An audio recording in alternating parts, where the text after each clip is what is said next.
Gravando.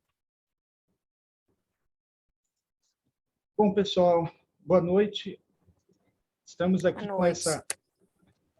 com essa temática que é bastante empolgante, bastante curiosa e talvez assim remeta a gente a velhos tempos, momentos de nossa infância e de certa forma pode ser que ajude a gente a entender melhor algumas coisas que a gente viu lá na infância. Eu pediria que quem está com o microfone ligado, que desligue. Ou então, Jorge, se você puder desligar, né, o microfone do pessoal.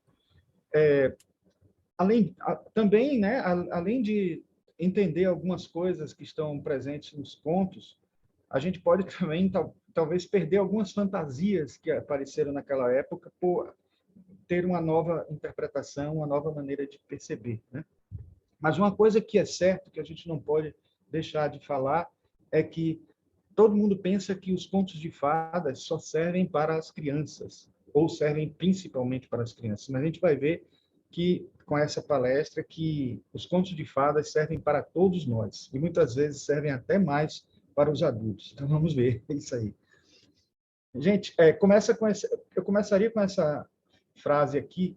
Os contos de fadas tradicionais são os sonhos da humanidade, que se dirigem às questões mais profundas do ser humano, desenrolando-se os seus cenários e as suas ações no nosso ser interior, onde vão ganhando vida e autêntica realidade, proporcionando uma viagem iniciática à semelhança de todas as estruturas mitológicas e oníricas. A linguagem dos contos é simbólica, um microcosmos do arquétipo, que são a representação ampliada da consciência ao nível do inconsciente através do self, ao mesmo tempo pessoal e coletivo, ao mesmo tempo o centro e a periferia de todos os seres.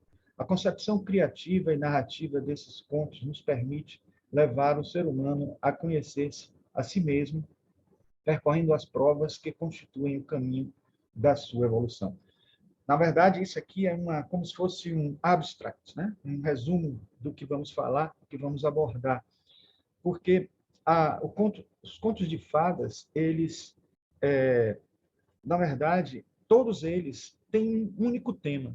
Por incrível que pareça, a gente pensa assim, poxa, mas são tão variadas as histórias, mas pelo que a gente consegue apreender das informações dadas a gente por Marie-Louise von Franz, que talvez tenha sido a autora que mais desenvolveu esse tema, trazendo um conteúdo continuado da psicologia analítica, né? Bem profundo. Ela nos diz exatamente isso, que existe um único tema abordado nos contos de fadas, e esse tema é o self. E se a gente estiver usando a linguagem junguiana, seria justamente esse eu superior, o nosso eu verdadeiro, né? O nosso si mesmo, né? Aquele que conduz, que faz, que age, que evolui dentro daquela existência e de várias existências, mas dentro de uma filosofia esotérica, espiritualista, teosofista, etc., poderíamos dizer que é exatamente a alma, ou o ego no sentido da teosofia, que tem um significado diferente. Então, vamos ver aqui justamente algumas diferentes formas de encarar os contos de fadas e até perceber que eles, por si só, sem precisar de mais nada, sem precisar sequer que a gente o interprete, o conto de fadas funciona como uma terapia. Isso a gente não precisa nem que alguém diga para a gente, né? Porque se a gente começa a ler contos de fadas, a gente vai tendo um monte de digamos assim, vislumbres e o lado lúdico vai nos contaminar e a gente vai também esquecer de uma série de coisas que estão acontecendo no momento. Por isso que muitas vezes quando a gente fala em conto de fadas, ele acaba se assemelhando a uma vida boa, né? Você diz, você tem uma vida de conto de fadas, porque a gente se transporta, a gente vê naquela fantasia que é a mesma linguagem dos contos de fadas, as fantasias que a gente cria por nós mesmos, é como se fossem contos de fadas criados por nós, né? é da mesma linguagem, do mesmo material dos sonhos, é do mesmo material dos vislumbres, dos pensamentos criativos, da imaginação criativa, e, enfim, é do mundo do inconsciente, na linguagem junguiana, e no mundo digamos assim, do eu superior ou das consciências mais sutis, né? Dentro de uma abordagem mais esotérica. Estou tentando passar aqui no slide, mas está querendo ir. Deixa eu ver se eu consigo passar daqui. Então, quando a gente fala em contos de fadas, não precisamos necessariamente estar nos referindo a fadas e à existência de fadas. Muitos contos de fadas possuem fadas, como nós vamos ver aqui daqui a pouco, mas não é preciso ter fadas para poder ser um conto de fadas. Então, por exemplo, a fada é um termo derivado do latim fatum, que significa destino inerente ao campo dos mitos. Ela possibilita a realização dos sonhos ou ideais envolventes ao ser humano. São, em síntese, contos coletados do povo sem autoria predeterminada. A gente pode até dizer que a origem do termo conto de fadas foi de um conto de Charles Perrault, que a gente vai falar também dele daqui a pouco, que é As Fadas. Na verdade, foi um dos mais antigos contos, que é muito interessante e que ele mostra muito bem o sentido que um conto de fada deverá ter e que abordagem é que esse conto de fadas precisa trazer, né? Ainda estou com dificuldade de passar aqui os slides, não sei porquê, vou tentar aqui. O conto de fadas detém uma natureza espiritual, ética e até mesmo existencial. A sua origem está atrelada aos celtas, com as aventuras dos heróis e heroínas, geralmente ligadas ao sobrenatural e ao mistério do pós-vida, buscando a realização interior do indivíduo.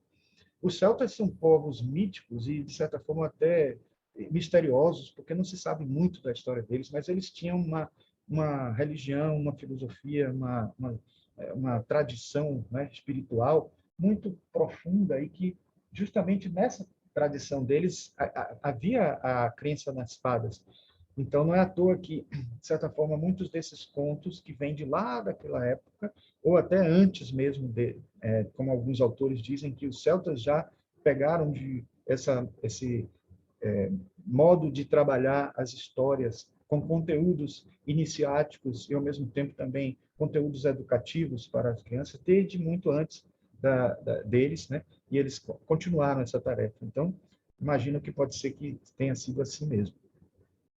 Bom, as fadas estão associadas, de certa forma, ao empoderamento feminino. Hoje, dentro de uma interpretação ainda mais contemporânea, mais atual, a gente pode compreender isso melhor, porque mostra como muitas, às vezes, assim, mulheres são retratadas sofrendo determinadas situações e, às vezes, até sendo criticadas pelas irmãs, sendo digamos assim, atormentadas por feitiços, por alguns envenenamentos, vamos dizer assim. E isso tudo acaba mostrando que muitas desses contos de fadas têm o objetivo de trabalhar o feminino, de fazer esse feminino se desenvolver de alguma maneira. E repare que isso, numa época em que não é a de hoje, né, que se fala de buscar, né, a força feminina, né, já existia esse tipo de trabalho por justamente se perceber como eram tratadas as mulheres em épocas atrás, né? E a existência das fadas, uma figura feminina mesmo, mostrando muitas vezes ela sendo aquele poder que vai fazer com que um mal, um enfeitiçamento desapareça ou alguma coisa melhore, né? A fada madrinha, que aparece em muitos contos de fadas, também é o poder feminino, mostrando que esse poder feminino mesmo é capaz de vencer uma série de obstáculos, né? E mostrando que é através desse poder feminino que vai ser possível superar uma série de questões. E aí eu já, com isso, já de certa forma, estou adiantando, dando um spoiler, numa coisa que eu vou falar mais adiante, que é os personagens dos contos de fadas não são, como muitos autores às vezes retratam, dizendo assim, que numa visão mais antiga, mais clássica, até do século XVIII, do século XIX, acreditava-se que os personagens dos contos de fadas seriam como se fossem os adultos, né, que ali, de certa forma, cobram da gente ou causam algum sofrimento na gente quando criança. E a superação disso, a tentativa de enfrentar com mais segurança esses adultos, a vida adulta, seria o principal objetivo dos contos de fadas. Mas isso é apenas uma forma de interpretar, que não é errada, não existe forma errada, né? Mas uma modalidade mais madura de interpretar os contos de fadas, a gente pode entender que todos os personagens dos contos de fadas estão dentro da gente, fazem parte do nosso eu. Então, quando se fala de uma fada madrinha que, com seus poderes, consegue resolver um determinado dilema, um determinado problema que aconteceu ali, que sempre tem que ter para poder causar o interesse, a motivação, o lúdico em qualquer história, não só até mesmo nos contos de fadas. Então, este feminino que está ali, essa fada madrinha, nada mais é do que o lado ânima feminino da pessoa, da mulher, que está sendo trabalhado, sendo desenvolvido para que todo o seu potencial possa ser utilizado para ela vencer os obstáculos dentro dela mesma. Então, é importante que a gente tenha isso em mente, porque a gente acaba compreendendo melhor o verdadeiro sentido dos contos de fadas. Aqui mesmo a gente está vendo a fada madrinha tentando dar vida ao Pinóquio, né? Então, nada mais é do que uma criança querendo ser um boneco, querendo ser um menino de verdade, né? Que é a grande jornada do Pinóquio, né? E ele ser menino de verdade nada mais é do que ele conseguir a sua individuação, o seu crescimento, a sua maturidade, né? A sua iluminação. Então, esse caminhar, essa jornada, vai ser ajudada por uma figura feminina. E nesse conto aí, é um conto de uma jornada de um ser masculino, então poderíamos dizer um ânimos, né? E aí, nessa hora, eu quero fazer também uma ressalva aqui. Quando a gente fala de um motivo masculino de um conto de fadas, a gente não está se referindo necessariamente a um homem, a um menino, a uma pessoa do sexo masculino. A gente está se referindo a uma função, a uma atividade, ou uma pessoa que está exercendo uma função ativa, ou uma função de energia, de agilizar, fazer mais ativa do que passiva, enquanto quando o motivo é feminino, independente de considerar que é algum preconceito, não, o que está se falando é que isso está presente em todos os seres humanos, o ânima e o ânimos, que é um lado mais ativo, um lado mais passivo. E a gente não está querendo dizer que a mulher é sempre passiva, porque a mulher tem o ânimos e tem o ânima. Então, o que está se querendo dizer é que o lado mais ativo, mais produtivo, mais ação, né? Realização, etc., é o ânimos, e esse ânimos está sendo trabalhado nessa história, né? Nesse conto de fadas. Mas repare que se o ânimos ele cresce no sentido do seu oposto, ele tem no seu oposto o quê? A ânima, o feminino. Então, geralmente, quando está se trabalhando o ânimos, é o feminino que vai dar a força, é o que vai ter os poderes mágicos para solucionar o problema. Então, vejam como é interessante isso, porque esse poder está ali nas mãos desse feminino, que vai conseguir proporcionar, talvez trazer uma integração melhor entre o ânima e o ânimos, porque o ânima vai ser reacendido por ela, uma figura feminina, né? E aí, o ensinar a vida cotidiana, trabalho do Gepeto, que é uma ação, que é uma atividade do dia a dia, do cotidiano, terra a terra, bem presente, bem chão, tanto que tem o gato aí, que o gato tem uma energia telúrica muito forte, ele tem uma conexão com seus pelos, né, com a terra, com as energias telúricas que vêm do chão, etc. Aí a energia bem ânimos que está sendo trabalhado o quê? O consciente, o lúdico, né? O inconsciente está sendo pelo trabalho da fada madrinha.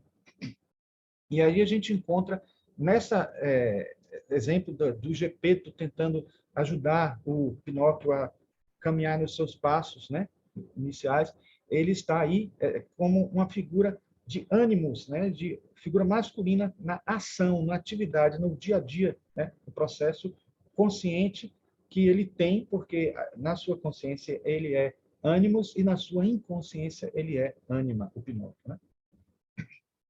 Gente, eu estou tendo problemas aqui para passar o slide, não sei por quê.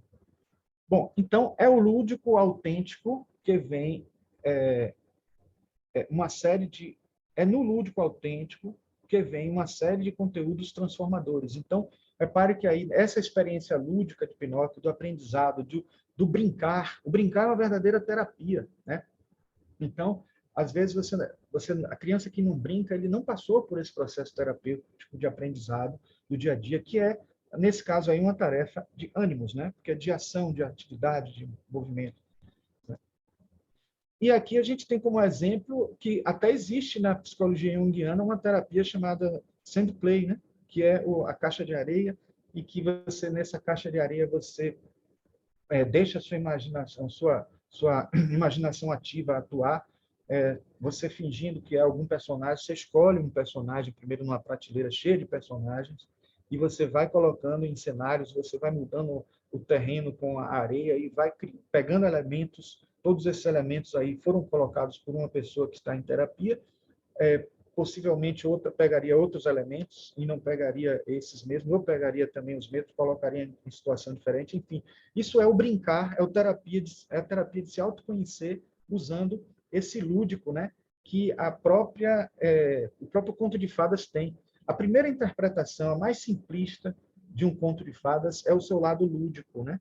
É o lado que vai fazer a gente se motivar em ouvir aquela história e querer ouvir mais histórias a cada noite, e tentar fazer com que essas histórias façam a gente se transportar a um mundo em que a gente possa resolver até os problemas que a gente não consegue resolver porque está tão atormentado na nossa vida cotidiana, mas numa fantasia a gente resolve e pode até transportar para o mundo do nosso consciente, né? Então, aqui a transformação em um menino de verdade é o processo de individuação. Eu estou exatamente aqui no momento no desenho da Disney, né? A retratação do Pinóquio, você vê que até o nariz dele já não é mais, nem está grande mais, porque se tornou criança mesmo. O que eu vou dizer aqui também para vocês é que muitas histórias têm diferentes versões. Às vezes a Disney tira alguns pontos mais pesados da história, mas não foi só a Disney que fez isso. A Disney não trouxe só essas mudanças de diminuir as coisas pesadas para fazer um filme mais family friendly, não, mas, digamos assim, traz também algumas coisas esotéricas, vocês vão ver por quê daqui a pouco. Mas, antes disso, até os autores das histórias, quando eles recontavam em épocas posteriores, algumas coisas eram modificadas para atender a uma demanda da época e não tornar a história tão pesada em épocas posteriores, né? Digo a vocês que, por exemplo, até o século XIX, não, até o século XVII, desculpem, as crianças eram consideradas como adultos em miniatura. A partir do século XVII, quando Charles Perrault começou a juntar contos, histórias, etc., contos de fadas, ele começou a trazer essas histórias com uma finalidade de trabalhar uma história para a finalidade da educação da criança, entendendo que as histórias clássicas, as histórias que eram contadas até então, não eram muito positivas para as crianças, e por isso que começou a surgir como conto de fadas essas histórias, mas muitas delas já existiam há muito tempo, mas não eram caracterizadas como contos infantis. E aí por isso que a gente vai encontrar muitas vezes simbolismos esotéricos, iniciáticos e profundos, né? Em histórias como essas. E diga-se de passagem, por incrível que pareça, muita gente pode achar assim uma viagem dos teósofos ou dos esoteristas de buscar significados diferentes dos da psicologia junguiana e que são esotéricos, podem achar assim, mas eu acredito mais nesses que possa ser melhor interpretado pela linguagem junguiana, mas o que a gente não pode esquecer é que quando Jung e Marie-Louise von Franz e outros vários autores fizeram a interpretação dentro da psicologia junguiana, eles encontraram linguagens que eram clássicas de determinados conteúdos esotéricos e que tinham uma outra forma de chamar na psicologia junguiana. Por isso que a gente vai encontrar, muitas vezes, interpretações bem similares, só que usando linguagens diferentes.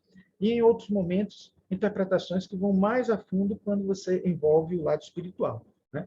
E é isso que a gente vai ver um pouco aqui. Primeira coisa que a gente vai ver muito nas histórias é o que a gente já começou a falar aqui de ânimos e ânima. Eu disse a vocês que não se trata de masculino e feminino no sentido restrito da palavra, porque todos nós temos o ânimo e a ânima. Podemos estar trabalhando, precisando trabalhar. Um homem poderá estar precisando trabalhar a sua ânima, uma mulher poderá estar precisando trabalhar a sua ânimos, porque ela está, vamos dizer assim, descontrolada, ela está constelada e muitas vezes ela está no inconsciente querendo brotar no consciente e ao querer brotar no consciente brota de uma maneira que atrapalha a vida, que cria problemas, transtornos neuróticos, problemas de assim impaciência com determinadas coisas, complexos determinados, que podem ser resultantes justamente desse desequilíbrio da ânima ou do ânimos. E quando a gente vai analisar um conto de fadas, isso vai aparecer categoricamente, vai aparecer muito forte.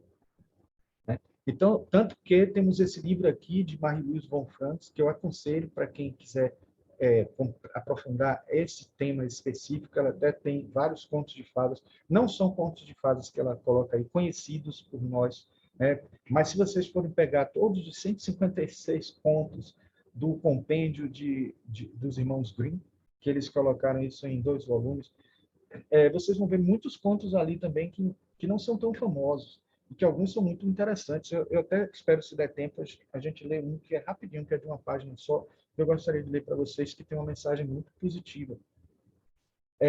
Então, eu aconselho essa leitura. E aqui nós temos um livro que tem 2 volumes, mas eu gosto mais do primeiro volume, porque no primeiro volume, sim, ele trabalha diretamente com contos de fadas. No segundo volume, ele já aprofunda alguns conteúdos que ele fala de esotéricos dos contos de fadas, já no primeiro volume, mas ele aprofunda no segundo volume. É um livro até que é de uma editora, parece que Clube dos Autores, se eu não me engano, e que ele só é publicado quando você encomenda. Eu achei até interessante, porque acaba saindo por um preço bem interessante. Eu consegui achar na internet o volume 1 e encomendei nesse Clube dos Autores o volume 2. Então, nesse livro, ele fala a parte toda esotérica, espiritualista, né, dos contos de fadas, e ele fala justamente, né, que o ânimos poderia estar associado ao Binah, né, e o ânimas ao Chokmah, da árvore sefirótica, da árvore cabalística, como a gente pode também dizer que o Keter seria o self nessa união, né? Então, já começa, por exemplo, a ideia de que quando a gente vai querer se referir ao self, lembram que eu disse a vocês que Marie-Louise von Franz disse que toda história de conto de fadas está trabalhando o self. Então, se fosse trabalhar o self no sentido mais alquímico da palavra, como ela costuma estudar bastante, né? Aliás, ela foi a consultora de alquimia de Jung de praticamente todas as obras. Se fosse falar do self no sentido mais restrito da palavra, seria uma figura, uma imagem arquetípica andrógena, né? E aí seria complicado para trabalhar essa androginia com as crianças. E aí, por isso que quase sempre você tem uma figura do masculino e do feminino, um rei e uma rainha. E sempre quando você tem um rei e uma rainha, você está tratando ali do self. A comunhão desses 2 elementos, masculino e feminino, juntos, forma a figura íntegra de um ser, né, supremo, né, e que seria esse self, que seria a união desses opostos, a união do oposto complementar, presente aí. Aqui, para poder aproveitar a deixa que nós estamos falando da árvore cabalística, poderíamos até também associar àquela árvore que temos, né, a árvore que tem espelhada, né, para o lado contrário, que até é representado pelo pendurado aqui do tarô, que seria a parte correspondente à sombra, né? Então, nós vemos aqui também a forma de representar a sombra dentro de uma perspectiva esotérica, né? E se a gente fala que tem muitos instintos que puxam a gente para essa sombra, muitos elementares que fazem isso, a gente pode perceber que, assim como tem os anjos associados, né, à parte superior da árvore sefirótica, para trabalhar a questão do lado positivo, né, da nossa realidade, tentando nos instigar para os lados positivos da nossa redenção, etc., tem também esses outros lados que poderão estar presentes o tempo inteiro, e isso aparece muito nos contos de fadas, né? Se quisermos utilizar uma linguagem também teosófica, poderíamos dizer que o ânimos poderia estar bem relacionado com humanas, e o ânima relacionado com o Budi. Ambos são do inconsciente, né, profundo, e estando lá, a gente pode dizer que tudo que está nesse nível inconsciente está relacionado a essa psique superior, essa psique mais sutil, né, que a gente entende como uma linguagem diferente dentro da teosofia, né? Bom, eu também não poderia deixar de falar desse livro, O Asno de Ouro, que é talvez o primeiro livro que tenha um conto de fadas na história, que se conhece, né? Aliás, ele também é o único livro latino que tem na íntegra da época clássica, né? Do tempo dos gregos, né? Os outros livros latinos estão incompletos, não se conseguiu eles na íntegra.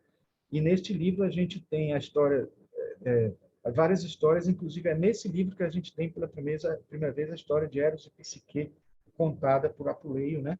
Que é o autor que escreveu sobre esse conto, essa história. E a história do Asno de Ouro, eu não vou contar detalhadamente aqui, porque é uma grande história. Estou falando até aqui o Asno, esse livro, né, o Asno de Ouro.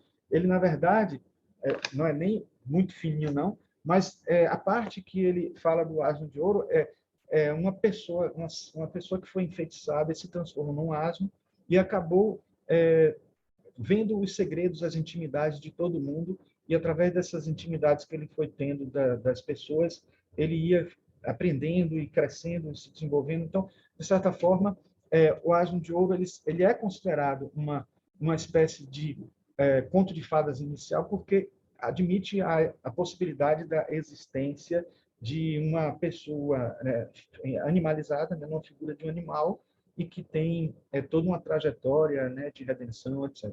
Aqui eu quis só mostrar a vocês que numa linguagem mais próxima que poderíamos associar dentro da linguagem teosófica, poderíamos associar o Eros a Kundalini e o Psique ao Prana. E diga-se de passagem, não é à toa que Psique é associado a Prana. Psique é o que deu origem à palavra psicologia, a psique também, inclusive, né? E o Prana também é talvez a versão iógica da psicologia, porque trabalhar com prana é trabalhar com a psique humana. Então, de certa maneira, estamos aí com uma linguagem bem afinada, né? Trabalhando tanto o psicológico como o esotérico. Não é à toa, porque a gente entende que são só epistemologias diferentes de uma mesma realidade, né? Considerar todo mundo da psicologia e todo mundo do esoterismo, do mundo do ocultismo ou da teosofia, como quer que a gente queira chamar, né? Não está passando, deixa eu tentar aqui de novo mostrar. De vez em quando eu vou ter que recorrer a esse caminho aqui. Bom, este é o livro de Marie-Louise von Franz que deu origem ao título da nossa palestra, né? O significado psicológico, não é o mesmo título, mas foi inspirado nele. O significado psicológico dos motivos de redenção nos contos de fadas. Então, veja o que ela diz, que interessante. Na página 8, logo no começo, a palavra redenção não deveria ser associada ao dogma e à teologia cristã. Nos contos de fadas, redenção refere-se especificamente a uma condição na qual alguém foi amaldiçoado ou enfeitiçado e é redimido por meio de certos acontecimentos e eventos da história. E o que é esse amaldiçoado, enfeitiçado ou até envenenado, como em alguns casos que a gente vê, como Branca de Neve foi envenenada pela madrasta malvada, transformada em bruxa quando comeu a maçã? Todas essas coisas simbolizam o quê? Situações neuróticas que nós temos, situações que precisam ser trabalhadas, situações que atrapalham nossas vidas. Porque, como eu disse a vocês, todos os personagens, todos os acontecimentos, todos os fenômenos, todos os efeitos que ocorrem nos contos de fadas estão dentro da gente. Estão representando algo dentro da gente que precisa ser trabalhado e, de certa maneira, está sendo trabalhado, quer a interpretação seja feita dentro de uma ótica educativa, quer seja trabalhado, analisado dentro de uma perspectiva psicológica, quer seja pensado dentro de uma perspectiva esotérica, né? E aí eu trouxe essa frase, que é um provérbio zen, que tem tudo a ver com isso que ela falou, que é: só encontrará a sua vida aquele que a perdeu. Então, em determinado momento, a gente tem uma queda, que aparece no conto de fadas. Às vezes, o conto de fadas já mostra a queda acontecida, a pessoa já sofrendo por algo, né? Já vivendo uma vida triste, terrível e ruim, que precisa de uma redenção, ou muitas vezes ocorre uma queda e depois uma ascensão. Mas, de qualquer forma, é retratada essa ascensão, porque essa ascensão, ela, mesmo que apreendida de uma forma superficial, ela vai ser útil para a criança no seu processo de desenvolvimento. E dentro de uma perspectiva mais profunda, o seu processo de individuação, dentro de uma perspectiva esotérica, o seu processo de iluminação. Qualquer que seja a aplicação que a gente dê, a gente vai estar trabalhando a ética, o ego, a realidade interna da pessoa para que ela consiga se melhorar e ser uma outra pessoa no futuro. Aí vem a ideia de sombra, que é a ideia de conteúdos que são parte da gente e que não aceitamos. Então, tudo isso que a gente falou de enfeitiçamentos e determinadas coisas que não são positivas na história, elas são da sombra. Só que a gente costuma achar que a sombra só é uma coisa ruim, mas a gente tem na sombra coisas que são potenciais que a gente reprimiu também. Coisas positivas, coisas que não devem ser taxadas como uma coisa negativa, como muita gente diz também que temos que apagar o ego, destruir o ego, matar o ego. A gente não tem que destruir o ego, nem tem que apagar o ego, não. A linguagem de Jung foi muito clara, a linguagem alquímica. A gente tem que transmutar o ego se transforma em self ao longo de sua individuação, ao longo de sua iluminação. Então, o processo de trabalhar a sombra é fazer ela integrar com o consciente, é fazer ela sair de uma maneira saudável, não de uma maneira prejudicial, desequilibrada e destruidora, né?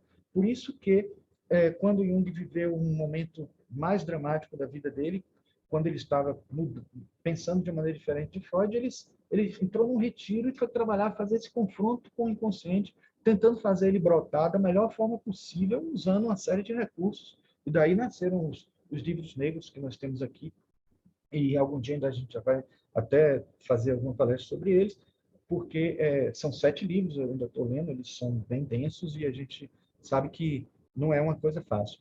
E, na verdade, é retratar a sombra, tentar trabalhar a sombra e estudar ela, fazer ela integrar, não é fácil, porque sempre vai haver uma projeção de sombra, sempre vai haver uma sombra, a gente trabalha uma, tem outra já, mas esse é o processo do nosso crescimento psicológico e também espiritual, né?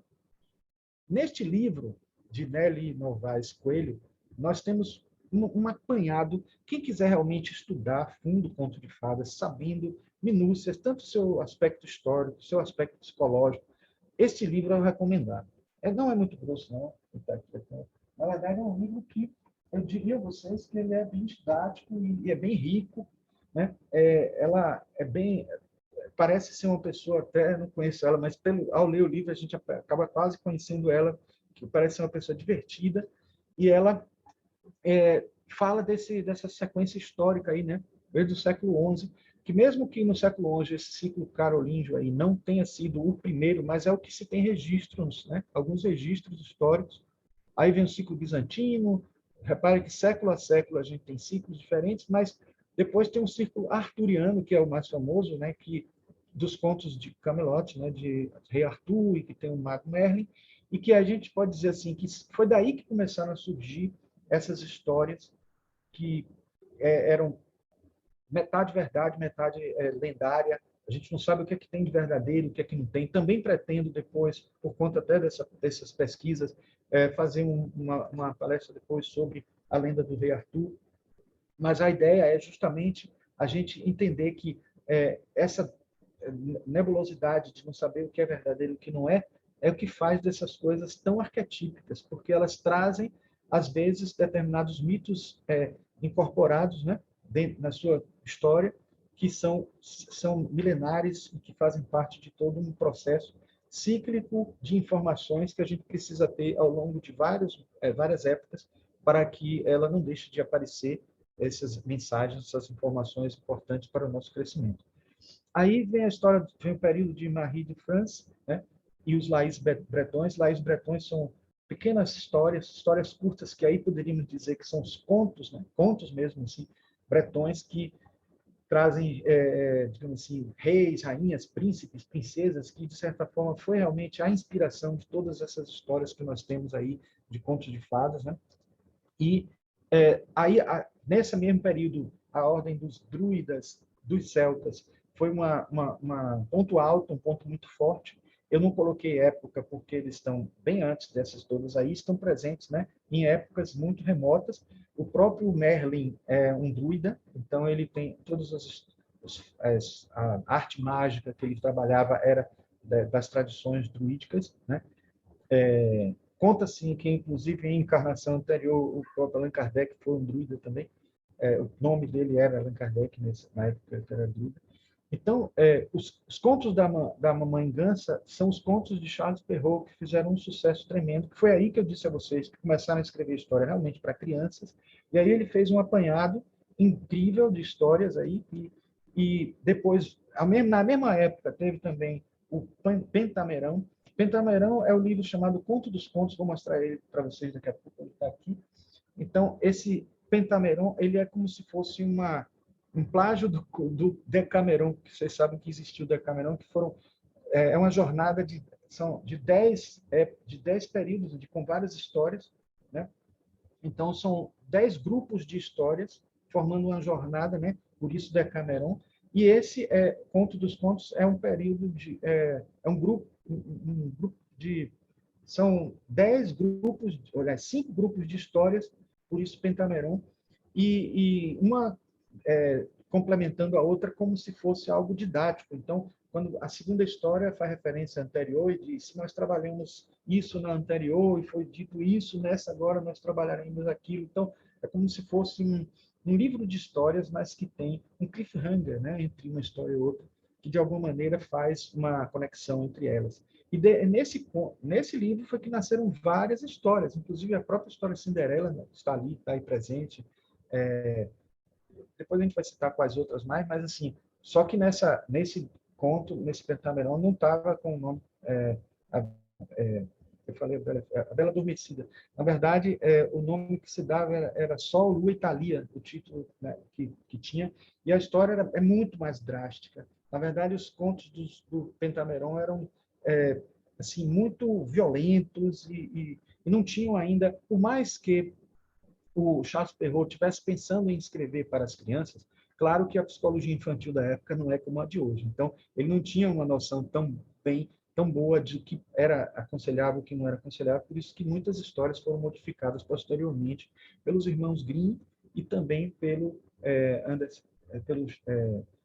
Christian Andersen, né? Então, a gente o Christensen, né? Então a gente tem aí as fábulas de La Fontaine na mesma época também. A gente tem os contos dos irmãos Grimm, que foi já no século, e o Andersen, que eu falei agora, que é do século XIX. Tanto os irmãos Grimm como os Andersen, que, de certa forma, muitas histórias dos irmãos Grimm, principalmente dos irmãos Grimm, são histórias de Charles Perrault recontadas e muitas outras novas que foram catalogadas. Este livro de Noemi Paz é um livro que foca na questão esotérica e iniciática dos contos de fadas. Eu recomendo, é muito conteúdo, não daria para a gente aprofundar, eu acho que tem muita coisa interessante que daria uma outra palestra, mas eu trouxe só essa frase para que a gente tivesse condições de abordar as outras coisas do tema que a gente vai trabalhar.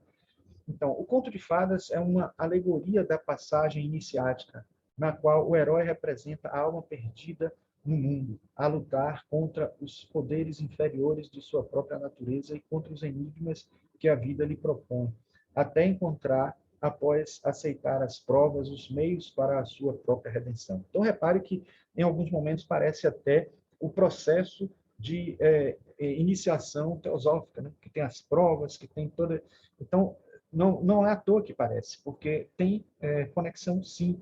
Na verdade, nós vimos que aqueles povos lá que escreveram, aqueles contos lá, Laís Bretões e tal, eles tinham influência, aliás, não só influência, eles tinham conteúdos fortemente relacionados aos Cavaleiros Templários, né? Às ordens iniciáticas da época, do passado. Então, está presente, está embutido aí, sim, todo esse conteúdo de iniciação que a gente encontra nas ordens maçônicas, na ordem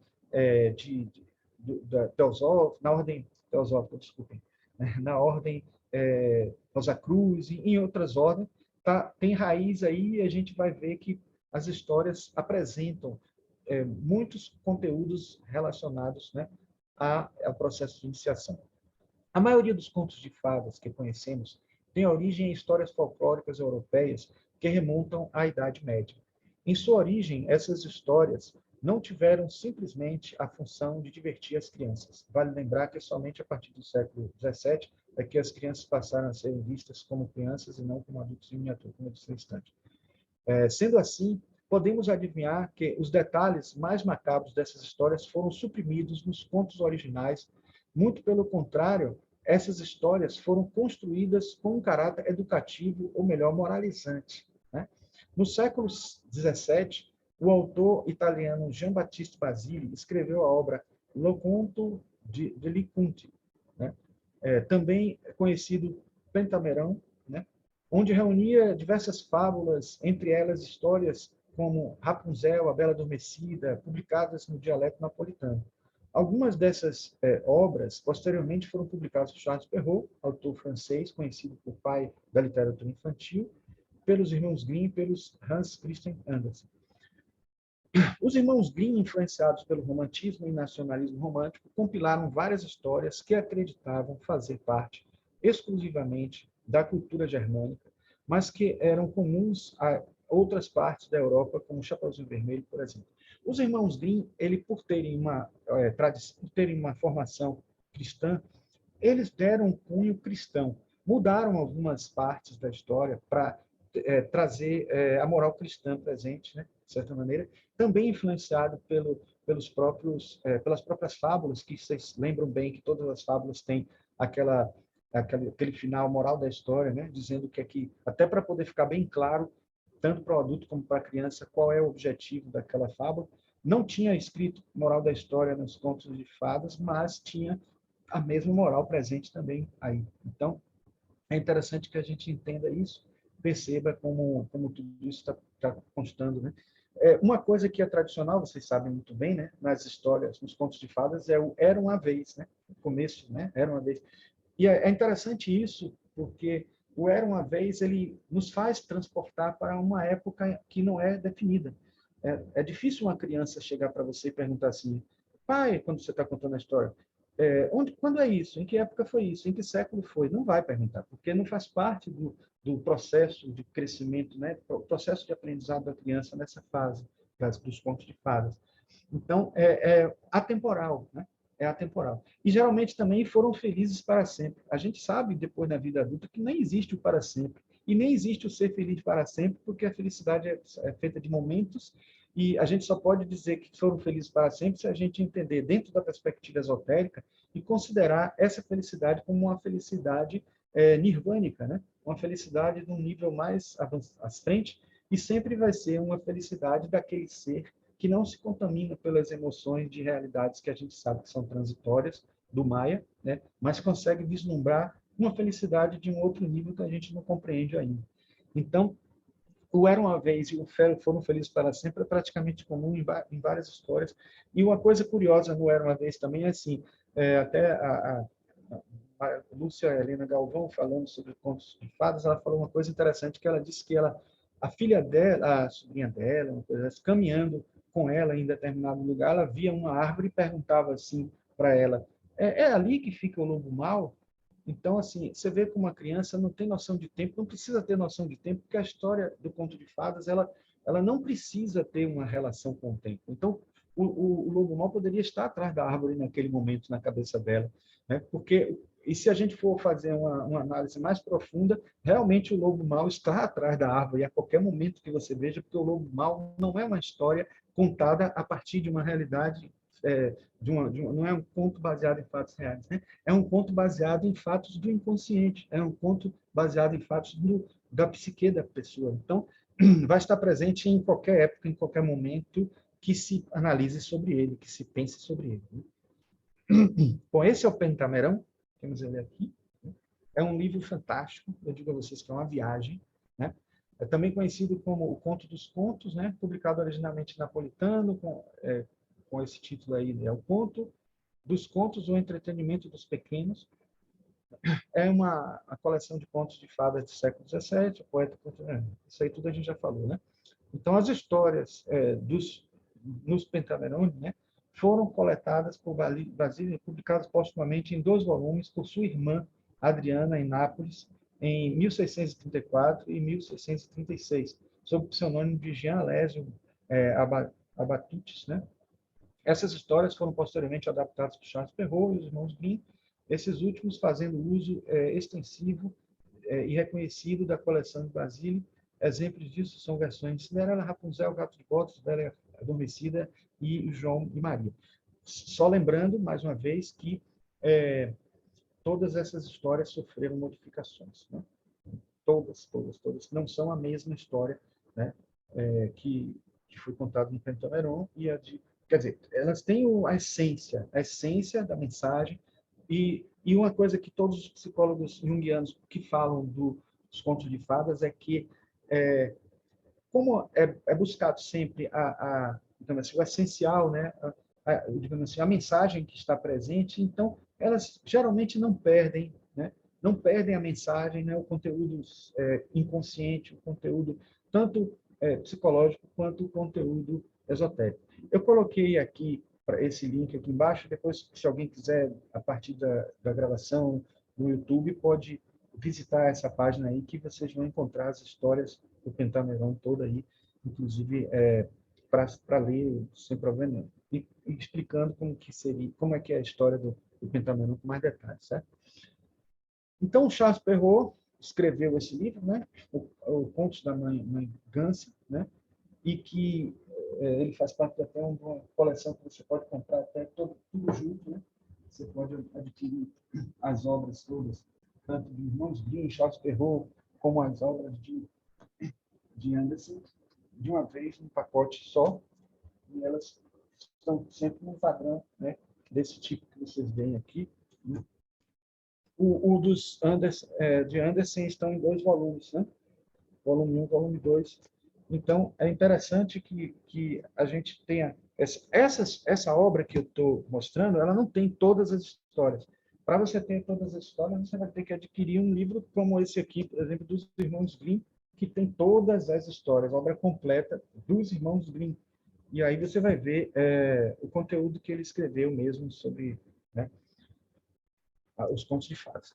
Aqui eu trago um livro que é histórico, é importantíssimo para quem está estudando também contos de fadas, e uma análise psicológica. Ele é o livro de Bruno Bettelheim, que é do século XIX, o primeiro que tentou fazer uma interpretação dos contos de fadas do ponto de vista da psicanálise, da psicologia, né? Mas, por outro lado, a gente tem que lembrar que ele é de uma visão mais freudiana. A interpretação é diferente. Tem algumas coisas em comum, mas tem também muitas coisas diferentes. Eu acho a interpretação da psicologia analítica mais rica, né? E aqui nós temos um livro mais recente, que também é de um freudiano, né? É de autores freudianos, né? Vamos dizer assim. E ele até se refere, fala muito sobre o Bertrand, e ele também tem uma interpretação mais freudiana, mas também vale a pena, é interessante para se perceber as diferentes versões, né, de como se interpretaria o ponto de fadas do ponto de vista psicológico. Eu trago aqui, gente, 4 modalidades de interpretação do conto de fadas.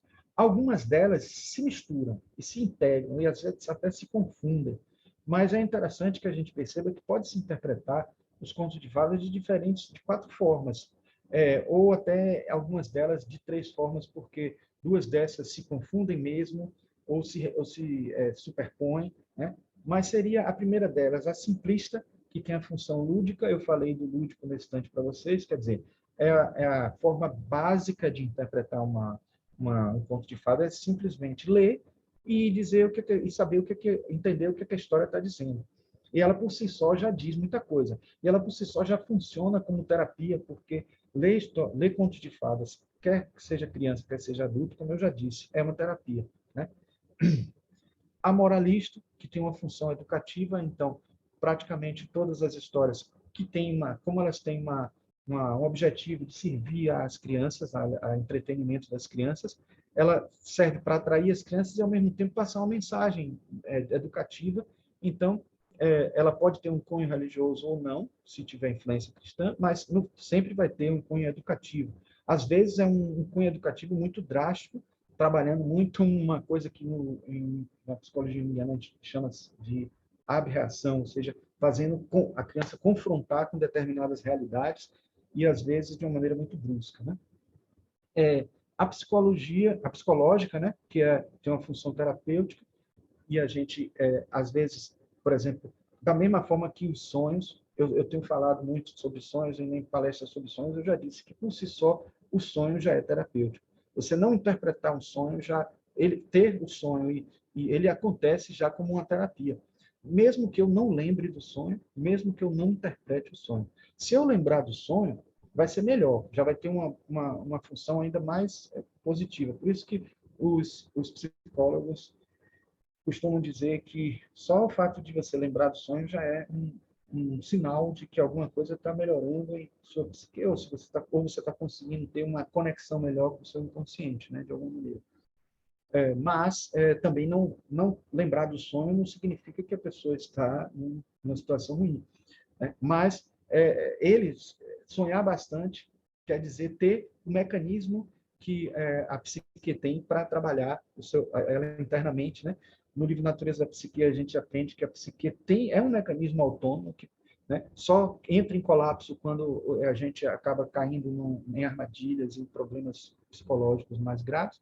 Mas numa situação da individuação caminhando no seu processo natural, né, a gente já tem os mecanismos reguladores e o conto de fadas ele coloca para a gente realidades que vão atuar nesse nível. Em outras palavras, o que eu quero dizer é que se a gente estabelece uma interpretação do número 1, simplista, vendo o lado lúdico da história e até captando um pouquinho da mensagem moralista da história, a parte terapêutica vai acontecer em paralelo e às vezes a gente nem vai perceber. Então, é algo que acontece até a nível inconsciente, né? E a esotérica, se a psicológica já é inconsciente, a esotérica mais ainda, porque está no nível ainda mais sutil, está trabalhando lá no Atma, lá no Self. Então, é a função redentora, é justamente aquela que nós estamos tentando abordar de alguma forma, caminhando a partir da linguagem psicológica, porque a gente ainda não tem, nós seres humanos na Terra encarnados, não temos condições de vislumbrar esta função sutil dos contos de fadas com tanta plenitude. Então a gente acaba conseguindo através das pistas que o processo psicológico nos ajuda a entender, né? Então, aqui eu estou mostrando já, por exemplo, que os contos de fadas eles são tão significativos na história, na vida de uma pessoa, que eles aparecem antes da gente aprender a ler e escrever, gente. Então, pensem aí que a gente já estabelece o quê? Se ao aprendermos a ler e escrever, nós estamos criando imagens no nosso corpo mental, né? No nosso corpo mental inferior, que é o que já precisa de imagens, precisa materializar, precisa de forma. O mental superior é a roupa, né? Não tem forma, mas o mental inferior precisa de formas. Então, a gente, quando estabelece uma linguagem, a gente está trabalhando no nível do mental inferior, precisando de palavras para se comunicar, né? Isso aí é coisa bem adulto, bem do adulto, é bem ânimos. Não que ânimos tenha a ver com adulto, mas é bem atitude, ação, atividade no mundo físico. E a criança, quando trabalha com contos de fadas, não trabalha nesse nível do mental inferior, trabalha no mental superior. É no nível da intuição, é no nível que não precisa ter muita racionalidade, precisa ter muita criatividade, precisa ter muita imaginação, né? As crianças, muitas vezes, né, têm certas histórias, não precisa ser nem contos de fadas, né, até desenhos, animações, etc., que você vai vendo a história e você vai tentando imaginar como ela vai prosseguir, e ela vem e dá um plot twist, muda completamente, você vê a história caminhar para um outro lado que você nem imaginava, e aí você vê que desperta a sua criatividade, porque vê que você estaria caminhando por uma ideia comum de todo mundo, né? E a história vem dar um break e muda totalmente, você, de certa maneira, viaja com essa história, e com isso você vai estar trabalhando todos os seus corpos sutis ali também, energeticamente.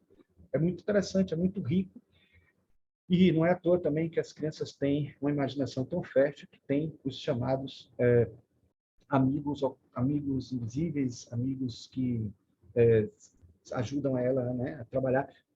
Vocês vão ver, a gente daqui a pouco vai falar de Rudolf Steiner, né? Rudolf Steiner dizia que muitos desses contos celtas, eles tinham até mortes de entes queridos, e eram drásticos. Aí você diz assim, poxa, por que num conto para criança bota tanta morte? E aí ele explicava que muitas vezes era porque tem origem celta mesmo, e nessa origem celta, as crianças tinham esses amigos invisíveis, e quando elas começavam a crescer e ficarem adultas, esses amigos invisíveis desapareciam. E essas histórias dos contos de fadas, elas já preparavam a criança para esse momento, porque é um momento de muita tristeza para crianças que, na época dos celtas, tinham uma conexão muito forte com esses seres, às vezes até seres da natureza que estavam presentes, que funcionavam como amigos invisíveis, e elas eram preparadas através desses contos, né? Então, neste livro, né, a Maria Tarr fala o seguinte: por mais que apreciemos as histórias da infância, também as superamos, as abandonamos e as rejeitamos como coisas pueris, esquecendo seu poder não só de construir o mundo infantil da imaginação, como de edificar o mundo adulto da realidade. Então, veja que coisa interessante, porque a gente, contido nessa frase aí, a gente tem tanto a situação de que nós precisamos amadurecer digamos assim, passar um pouco adiante da interpretação superficial do conto de fadas, mas se a gente entender o conto de fadas com a profundidade que nós falamos, dos 4 formas de interpretação, a gente vai perceber que ainda continuaremos tendo o conto de fadas como um instrumento muito interessante, muito importante. Por isso que eu digo assim, a Maria traz para a gente uma visão bem legal, bem interessante, mas dentro daquela ótica educacional dos contos de fadas, não da ótica iniciática e nem esotérica, né? Quer tenhamos ou não consciência disso, os contos de fadas modelam códigos de comportamento e trajetórias de desenvolvimento, ao mesmo tempo em que nos fornecem termos com que pensar sobre o que acontece em nosso mundo, né? Também é importantíssimo. Tem alguém que está com o microfone aberto, gente. Por favor, desliguem, todos desliguem, porque às vezes cria uma reverberação na voz a partir do que está ressoando na caixa de vocês e no microfone. Então, ó, a gente tem esse livro aqui, que é o livro ilustrado de conto de fadas, que foca bastante, é uma tese de mestrado, e que fala de conto de fadas, e que tem um capítulo só das ilustrações. Veja que interessante que as ilustrações são riquíssimas. Esse é Walter Crane, que foi um dos grandes ilustradores de contos de fadas do século XVII, e ele trouxe, digamos, ele foi quem deu imagem às histórias do Charles Perrault. Então, aqui a gente tem alguns exemplos de como o Chapeuzinho Vermelho foi retratado por ele, né? E vamos falar um pouco de Chapeuzinho daqui a pouco, mas Chapeuzinho Vermelho ela é um conto que trabalha o ânima, o feminino, e justamente o amadurecimento. O vermelho do capuz de Chapeuzinho Vermelho está associado à menarca, né, a primeira menstruação, e de certa forma é esse amadurecimento, né? O lobo mal nada mais é do que a sombra que precisa ser trabalhada, uma sombra exacerbada que está ali precisando ser desenvolvida. Então, não é nenhum ser que a gente tem aqui, que a criança precisa se preparar para encontrar no mundo adulto, não.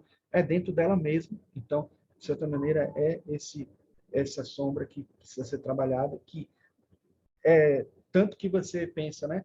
Como é uma criança que não consegue perceber que o nariz grande, o olho grande do lobo é tão grande e tem aparência de lobo, por que ela não percebeu que era um lobo? Ficou achando ainda que era a vovozinha.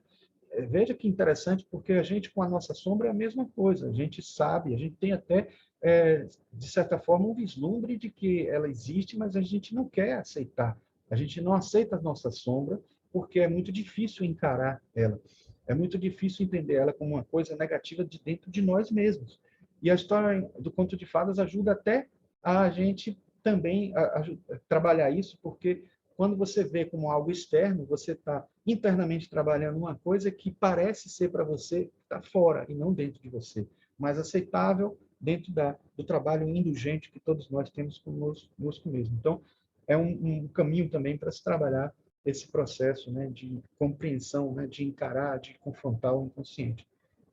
O livro de Charles Perrault também tinha um Gustave Doré, né, como ilustrador, que é fantástico, muito bom, autor. Até foram feitas ilustrações coloridas a partir das ilustrações dele, e até ilustrações digitais, como essa aqui, que já é inspirada em Gustave Doré, mas não é do Gustave Doré exatamente, né? Já é um trabalho mais recente, né? Então, cada história tem sempre algo a ser trabalhado. Tá? Então, eu trouxe aqui só as mais evidentes: Patinho Feio, Complexo de Inferioridade, Cinderela virou até nome de Complexo de Cinderela, né? Aquela pessoa que acaba se sentindo dependente de um príncipe aparecer para poder a vida acontecer da melhor forma possível, entendendo que no conto de fadas não é isso que está sendo trabalhado, mas acabou sendo utilizado uma das temáticas abordadas no conto de Cinderela, mas e o de Peter Pan, da mesma forma que tem várias temáticas aparecendo, o complexo de Peter Pan acabou virando o complexo de Coué, né? O complexo da pessoa que não quer crescer e que se sente à vontade na vida de criança, porque realmente é muito cômoda, né? Essa vida de criança e acaba não passando pelas fases de amadurecimento e também de perdições que o adulto tem também, né? Bom, neste livro ainda, neste outro livro, na página 21, a gente tem também essa frase: poderíamos formular a hipótese de trabalho de que o herói dos contos de fadas tem uma imagem psicológica que demonstra a tendência para a construção do ego e que serve como modelo para ele. A palavra herói sugere isso, pois é uma pessoa modelar a reação de querer imitar a figura espontânea. Então, a gente acaba usando como referência. Então, ajuda a gente de várias formas, né? A um amadurecimento, a um processo de individuação. E Jung diz aqui nesse livro, no livro Aion, ele diz: é muito importante contar histórias e lendas às crianças e ensinar conceitos religiosos. Veja que ele coloca no mesmo pedestal. Ele dogmata, né? Os dogmas. Aos adultos, uma vez que eles constituem símbolos instrumentais mediante os quais são introduzidos conceitos inconscientes na consciência, para aí serem interpretados e integrados. Olha que interessante, porque ajuda a gente a criar um repertório, né? Um repertório psicológico, um repertório de amadurecimento futuro. E ele ainda diz o seguinte: o conto de fadas e o mito expressam processos inconscientes e sua narração produz sempre um revivecimento e uma recordação de seu conteúdo, operando, consequentemente, uma nova ligação entre a consciência e o inconsciente. Então, gente, já em Civilização em Transição, a gente entende por que que alguns contos possuem bruxas malvadas, criaturas nefastas.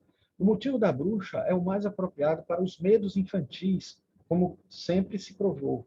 É por isso que existem tais contos. Os medos noturnos infantis são um fenômeno típico que constantemente se repetem em todo lugar e sempre aparecem nos temas típicos desses contos. Diga-se de passagem que na história dos celtas também se fala muito, né? Os celtas eram muito voltados para as crianças, né? Muito antecipadamente à nossa cultura, né? E eles falavam que as crianças tinham muito medo noturno, não dormiam, e esses contos, como eles fazem com que as bruxas fossem vistas, né, como parte, né, personagem de uma história, e que podem ser vencidas dentro de uma história, é como se trabalhasse dentro delas essa redenção, né, interna, para que pudesse trabalhar também os medos noturnos. Né?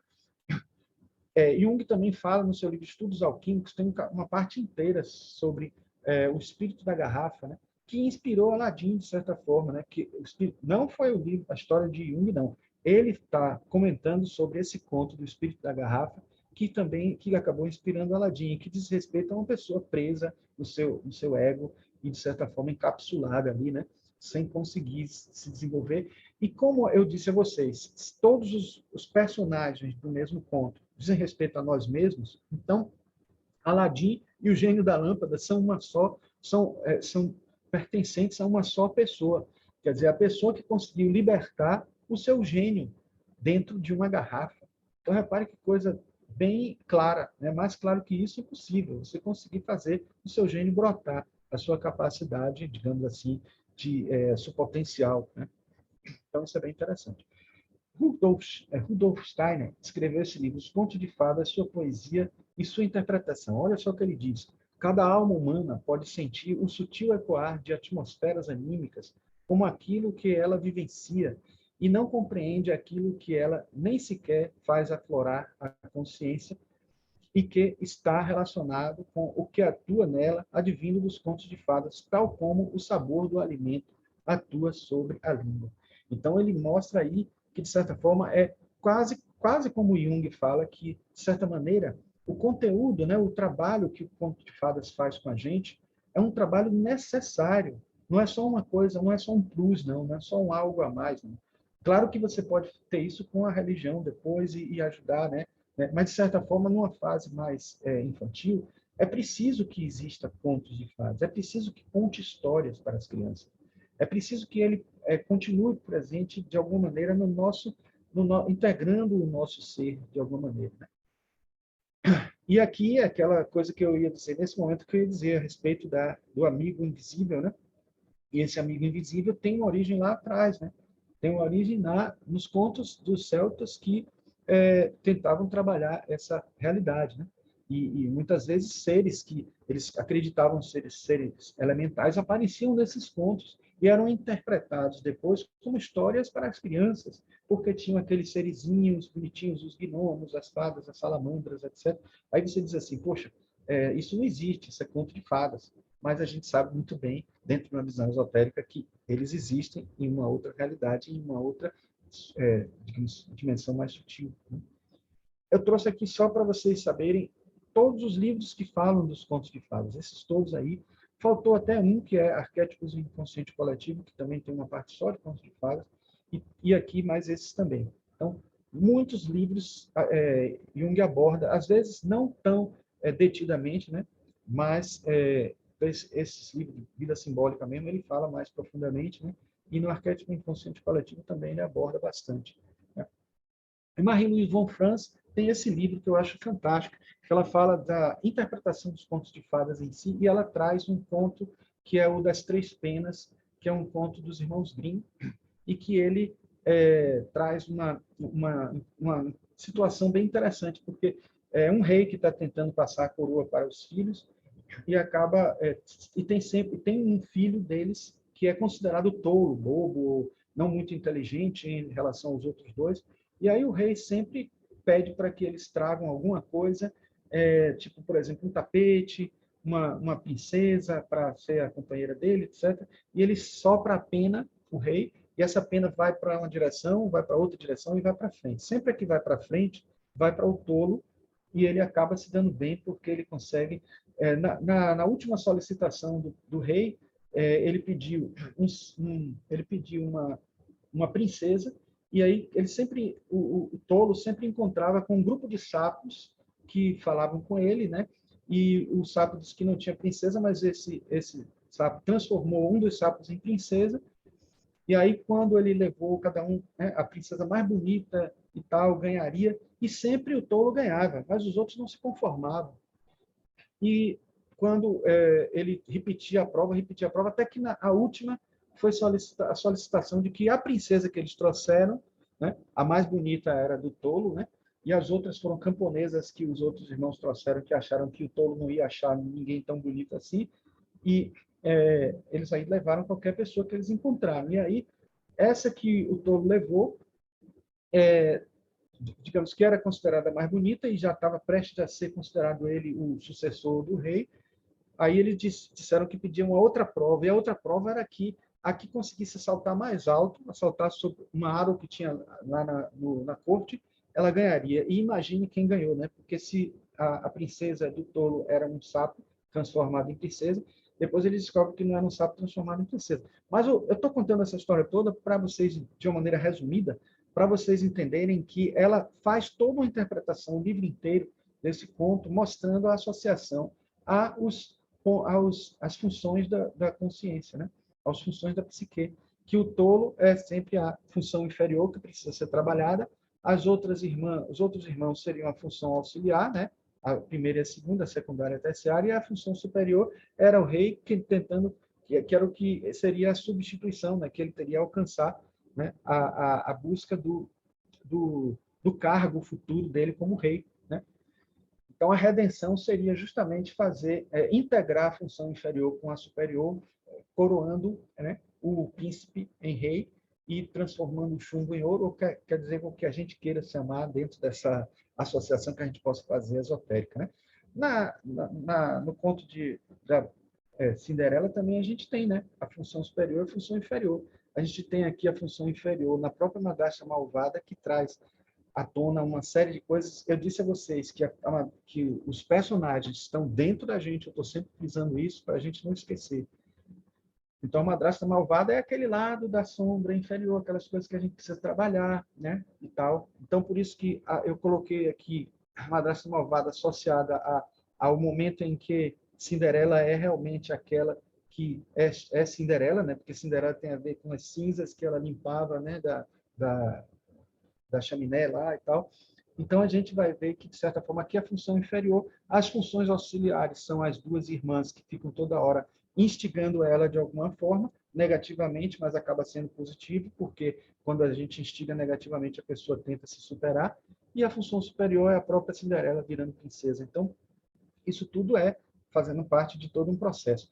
Curiosamente, num livro sobre o puer, né, de Marie-Louise von Franz, ela fala que, olha que coisa interessante, na ovelhinha do Pequeno Príncipe, que o Pequeno Príncipe pede para o próprio Saint-Exupéry desenhar uma ovelha, ele desenha, fica parecendo um bode, fica parecendo alguma coisa, parecendo outra coisa, até que ele desiste de desenhar a ovelhinha e acaba desenhando essa caixa, dizendo que a ovelhinha está aqui dentro, e o príncipe fica satisfeito com essa ovelhinha, só pergunta se no planeta dele vai ter capim suficiente para alimentar ela. Mas, de certa forma, a gente percebe aqui, ó, as três funções, né? Superior e a inferior.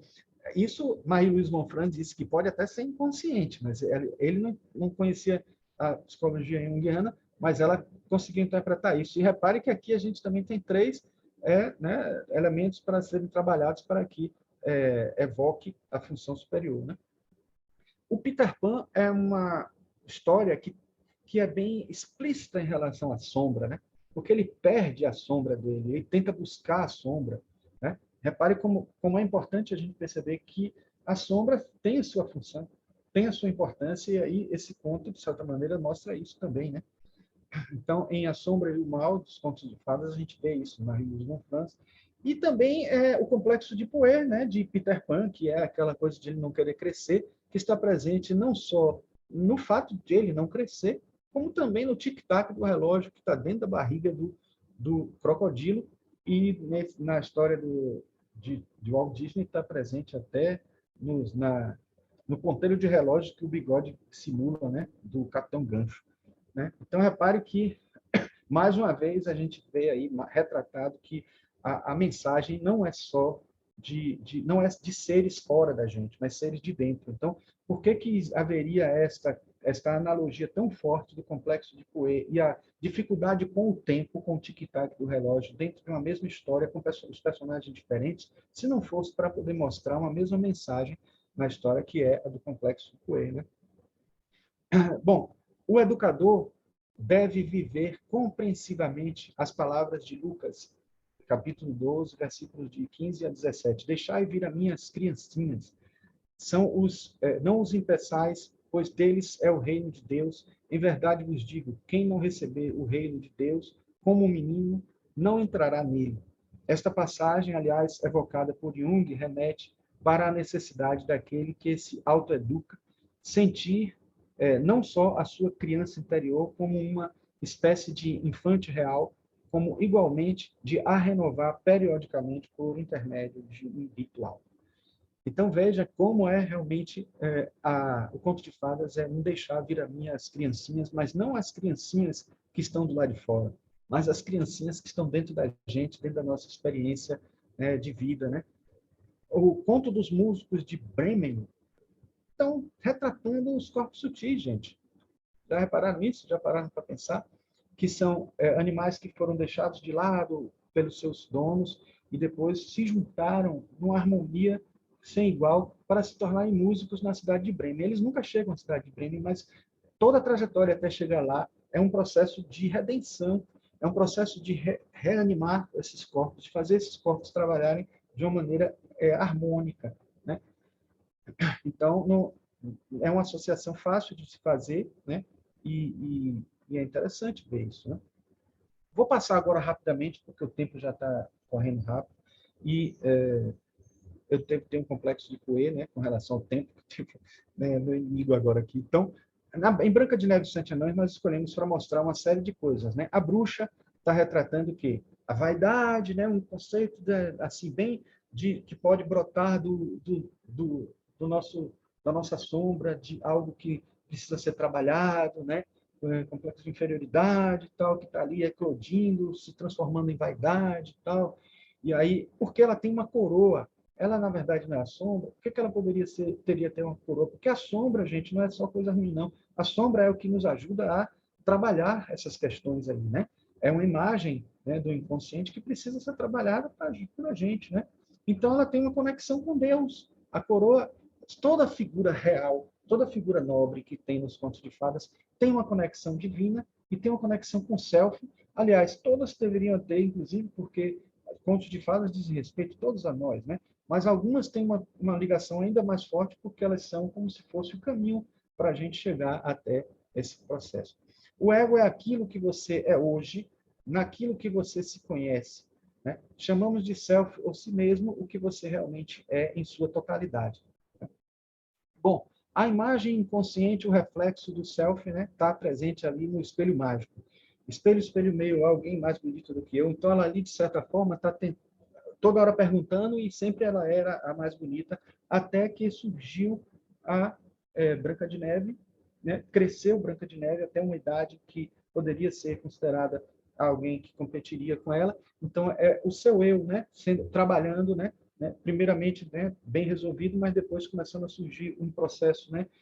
Inconsciente que precisa ser trabalhado, e aí entra em confronto com o consciente e começa a eclodir e aparecer na vida cotidiana.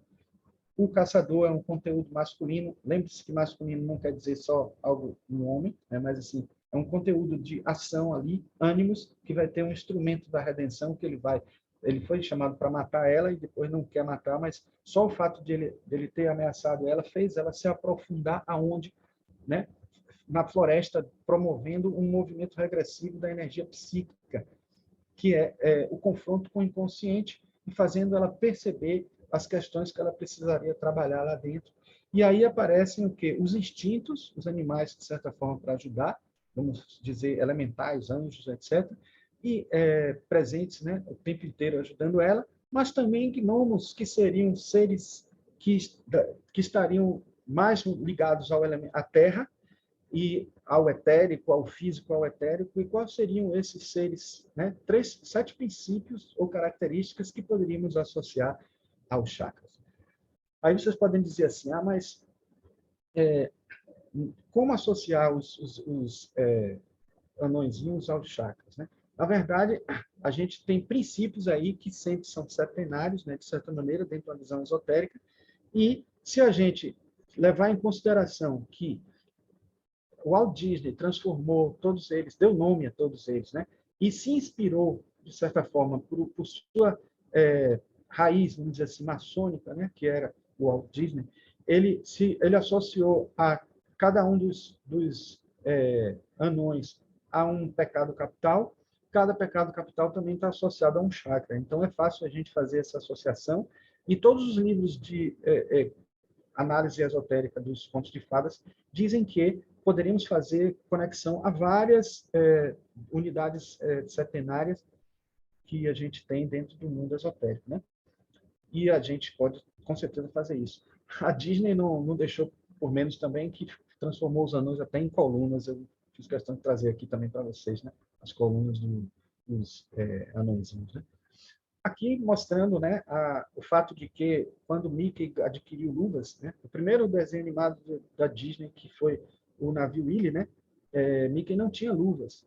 Aí Walt Disney entrou para a maçonaria e logo depois Mickey passou a usar luvas e outros desenhos também começaram a utilizar luvas também inspirados em Mickey, mas de certa forma a luva tem um simbolismo na maçonaria da ação pura que vai se fazer com as mãos, o que se faz com as mãos, né, o simbolismo da atividade, né, da ação maçônica. Né? A sombra toma vários aspectos e quer tomar frente a todo custo. Então, ela trabalha para aparecer no processo. Então, por isso que no conto de fadas a gente tem aí... deixa eu tirar isso aqui, né? Está na frente. A maçã, ela representa aqui a libido, né?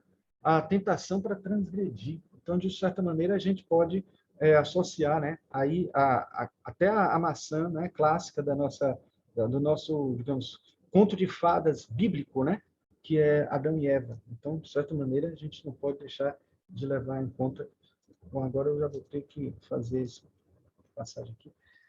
O envenenamento também, né, pode ser associado digamos assim, a uma necessidade, né, de se controlar, né, porque houve um descontrole aí que aconteceu com o envenenamento da maçã em si. A nossa parte mais essencial do ego, que tem a jornada de chegar à essência, está dormente por estar sendo dominada pela sombra, e quando ela é representada dentro de uma cúpula de vidro, isso tem um significado também, né? Lembrem que estar dentro de um vidro estar isolado, mas sem perder a visão, né, do que está ali presente. Então, todos estão conseguindo ver a aparência dela, de certa maneira. Então, a caixa de vidro é um tema típico dos contos de fadas. Um dos mais famosos é aquele da Branca de Neve colocada no esquife de vidro pelos anões. Em certos escritos alquímicos, o vidro é comparado a uma substância miraculosa, por se poder ver através dele como se não existisse matéria. Era considerado imaterial e, assim como o cristal, também era símbolo da matéria espiritual.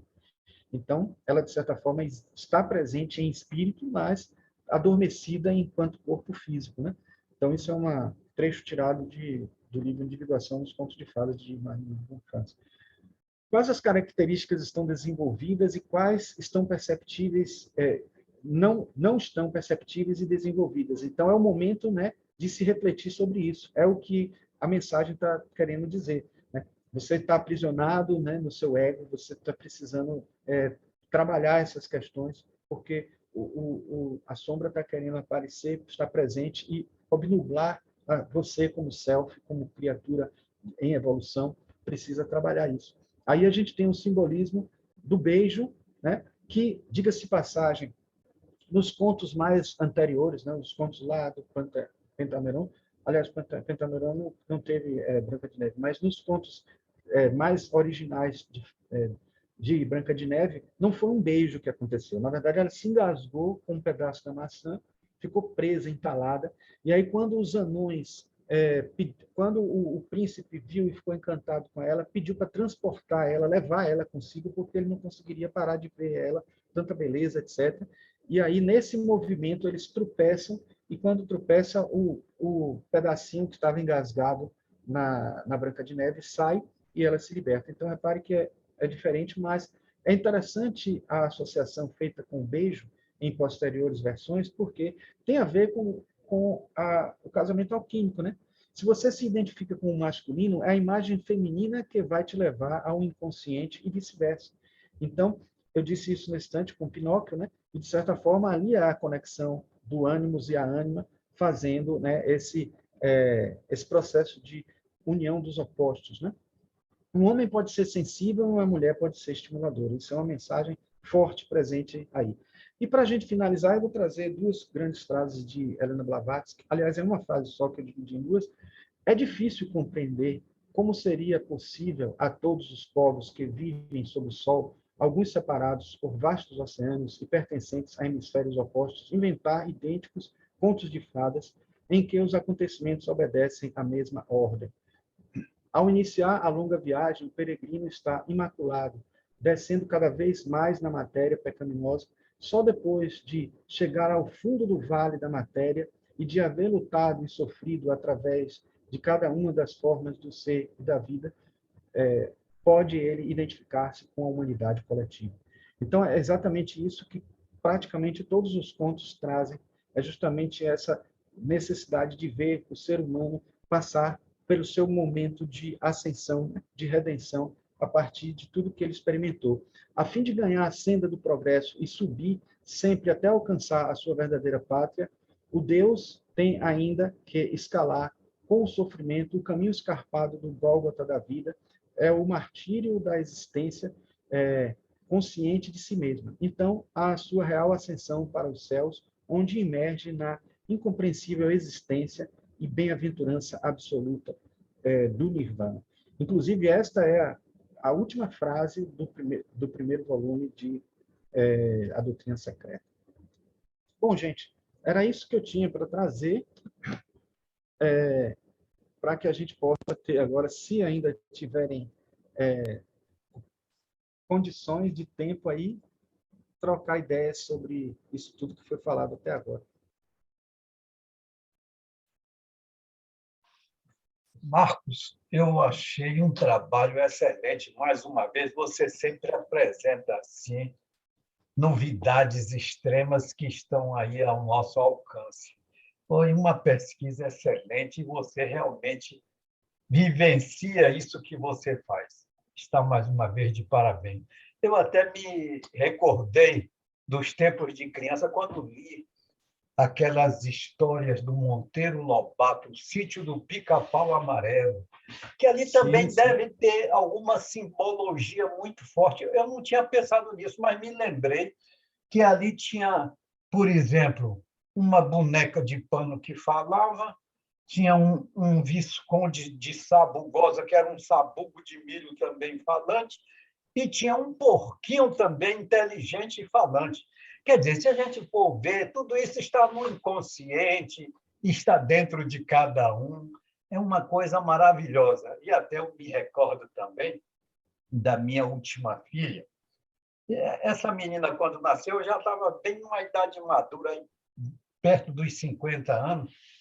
E aí eu tive aquela aproximação mais intensa com ela. Ela gostava de ouvir historinhas, mas não era historinha, eu tinha que inventar aquelas histórias na hora ali. E eu me lembro de uma história que eu inventei de um porquinho cor-de-rosa.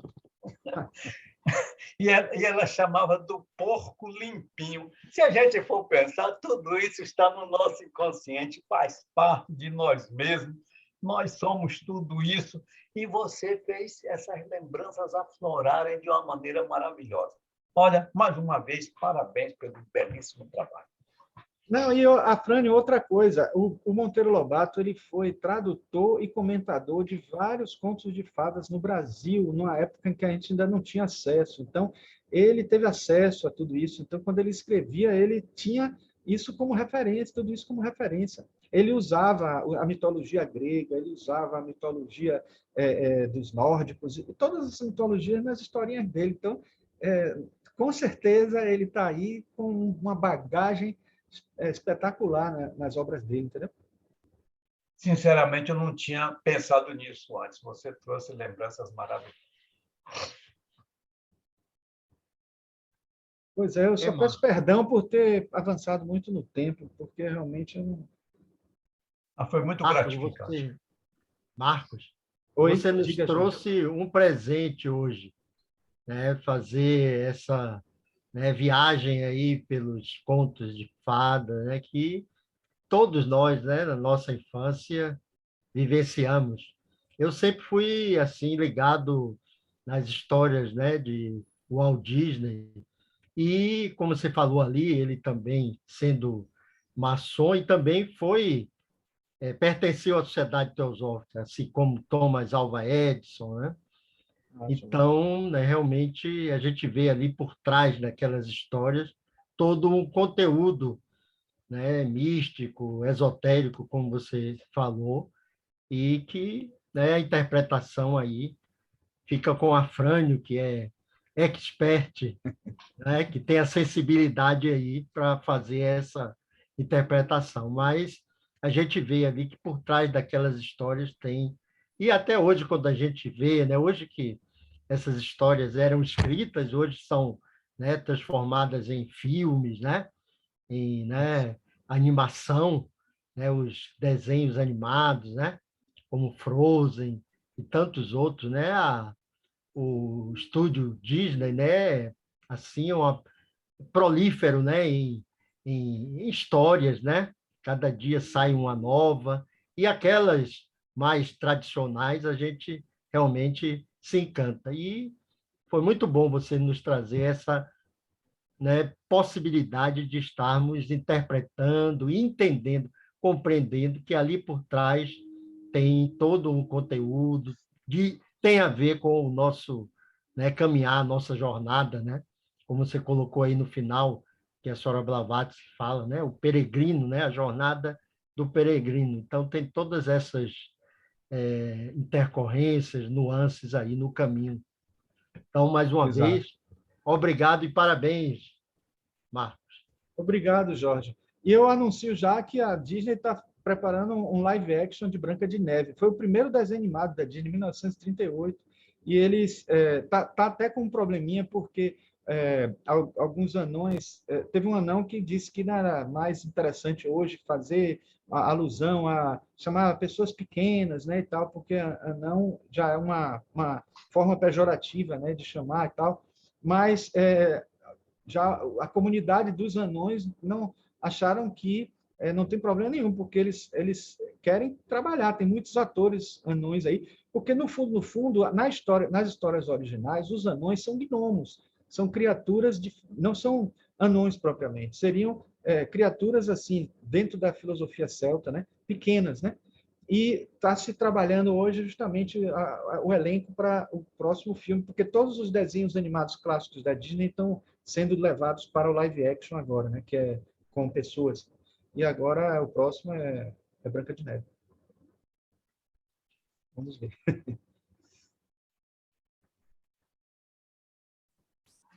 Marco, obrigado aí pela...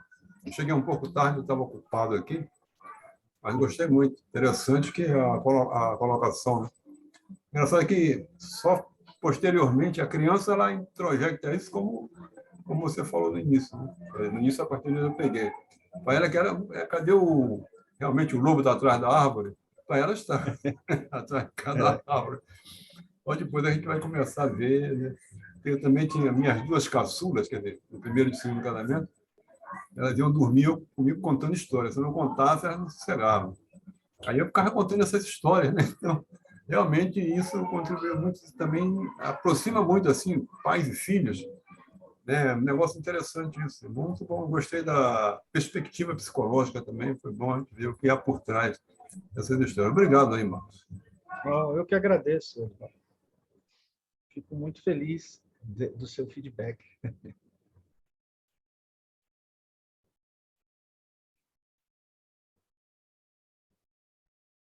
Deixa eu colocar mais alguma coisa. O pessoal está meio mudo.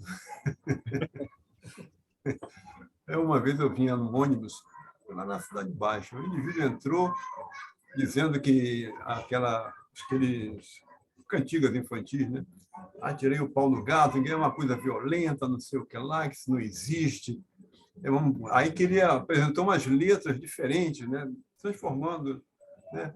Eu fiquei ouvindo aquilo, mas depois eu comi meus botões, eu pensei, bom, realmente a criança quando está cantando, a criança não está pensando em nada disso. Tanto que nunca... Eu fui criança e gostava dessa brincadeira, a gente brincava de roda. No meu tempo, a gente brincava de roda, o menino e menina, a gente passava o anel. Agora não tem mais isso. Então, a gente não pensava essas coisas, era completamente diferente, né? Então, você vê como é que a coisa funciona. Já que estão querendo... Quer dizer, criança não interpreta. Eu queria perguntar a ele, cara, você já brincou aquele... escravos de Jó jogavam caxangá? Aí eu queria perguntar isso a ele. Você uma vez parou a pensar que escravo são indivíduos que são submetidos a uma condição vil, etc. Criança não pensa isso, criança quer brincar. Quer dizer, futuramente essas coisas vão aflorando. À medida que a gente vai crescendo, né, psicologicamente também, a gente vai começando a ver. Mas aquilo é infantil, aquilo é para a criança, e aquilo cria alguma coisa na mente da criança e ajuda ela, de alguma maneira, psicologicamente, no seu crescimento. Mais uma vez, obrigado, Marcos. Obrigado, Edivaldo, também. Realmente, é o lado lúdico que fala mais alto, né? O movimento, o giro, né? Tal. E realmente ela, na hora, não está cantando e nem sabe nem mesmo o que está significando ali, né? E muitas vezes essas histórias até são deturpadas, né? Na hora que a gente traduz, ou às vezes também a gente não entende a origem da questão, e muitas vezes é porque tem ali conteúdo racista, conteúdo preconceituoso mesmo, porque foi escrito há muito tempo atrás, né? E hoje a gente tem outra visão, outra realidade, né? Vou interromper a gravação, viu, Marcos? Certo. Bem, irmão, se não há